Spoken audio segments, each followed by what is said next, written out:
Драго ми е што ве гледам во овој проект, добре дојдовте.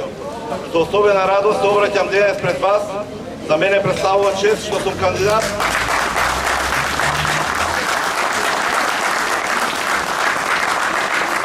за пратеник по Карпош ја поставила мојата партија ВМРО-ДПМН во изборна единица 1, во која го поминав целиот свој живот и својата младост.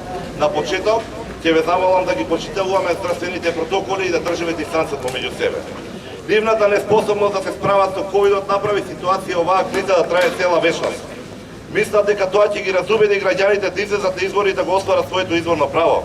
Калкулираат дека во таква ситуација со злоупотреба и притисоци на апсолутната власт што ја имаат, ќе можат да го контролираат остатокот од изборниот електорат. Мислат дека така ќе избегнат казата да сите злоупотреби, криминали и понижувања што ги сторија сиве овие нецели 4 години. Лажат толку многу и толку често што започна да се лажат и самите себе си. Се лажат што мислат така. Нема бегство од соочувањето со нивните грешки, гревови и народот. Секој денно контактираме и одржуваме средби. Ги знаеме проблемите, ги нудиме решенијата со 1000 проекти опфатени со проектот Обнова на Македонија. Нашата битка е токму за вредности и принципи кои се показани, прекршени и заборавени од страна на СДС. Граѓаните не смеат да бидат заложници на погрешните и погубни политики на Зоран Заев и Песа. Обновата е нашата визија за промена на тешката реалност која живее секој граѓанин. Обновата ќе донесе повеќе за секого и ќе ја направи Македонија онаква каква што сакаме да имаме.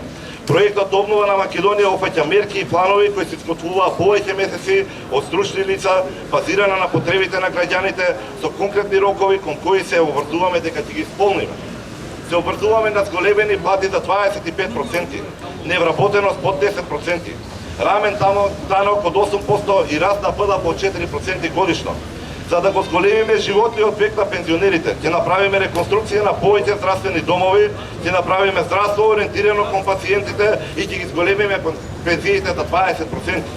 Особен акцент во работата на следната влада на ВМРО-ДПМН ќе биде даден за подобра животна средина. 1 милијарда евра инвестиции за подобра и поздрава животна средина. Покривање на половина од трошоците од страна на државата за нов енергетски и ефикасен дом за секој граѓанин. Природен газ и бесплатен приклучок за домаќинствата. Скопје конечно да добие својата пречистителна станица за отпадни води. Зајакната заштита на зелените површини. Почитувани, иднината на државата зависи од овој изборен процес што завршува на 15 јули. Затоа ве повикувам сите заедно да внимаваме на здравствените протоколи и препораки, да излеземе на гласачките места и да го поразиме ова зло што е на лицето на Македонија. Доста е веќе од свиткани кичми и понижувања. Нема повеќе македонци да се чувствуваат како странци во собствената држава.